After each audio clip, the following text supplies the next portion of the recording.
நேற்று அண்ணன் நிலக்கடலை வாங்கிட்டு வந்திருந்தாங்க. கொஞ்சம் நிறையா வாங்கிட்டு வந்துட்டாங்க. சரி எல்லாத்தையும் ஒரே டைமில் வந்து வேக வைக்க வேணாம், நாளை கழிச்சு இதுக்கு கொஞ்சம் ரெடி பண்ணி சாப்பிட்டுக்கலாம் சொல்லி கொஞ்சம் மட்டும் நல்லா வாஷ் பண்ணி உப்பு போட்டு வேக வச்சு ஈவினிங் வந்து சாப்பிட்டு இருந்தோம். நேற்று ரீல்ஸ் பார்த்துட்டு இருக்கும்போது கிறிஸ்பி சிக்கன் வந்து எண்ணெயில் ஃப்ரை பண்ணாமல் ஏர் ஃப்ரையில் ரெடி பண்ணியிருந்தாங்க. பார்த்ததுமே சேவ் பண்ணி வச்சுட்டேன். ஸோ இன்றைக்கி வரும்பொழுது சிக்கன் டெண்டர் வாங்கிட்டு வந்திருந்தேன்.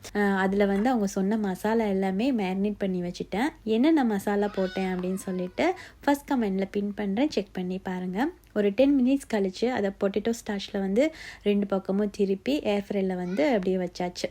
லைட்டாக மேலாப்பில் எண்ணெய் ஸ்ப்ரே பண்ணி 200 டிகிரி செல்சியஸில் ஒரு 15 மினிட்ஸ் வச்சுருந்தேன்.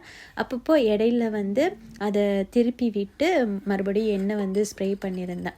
வீடியோவில் பார்த்த அளவுக்கு ரொம்ப கிறிஸ்பியாக வரல, லைட்டாக கிறிஸ்பியாக இருந்தது. பட் சாப்பிட்றதுக்கு டேஸ்ட்டு வந்து சூப்பராக இருந்துச்சு.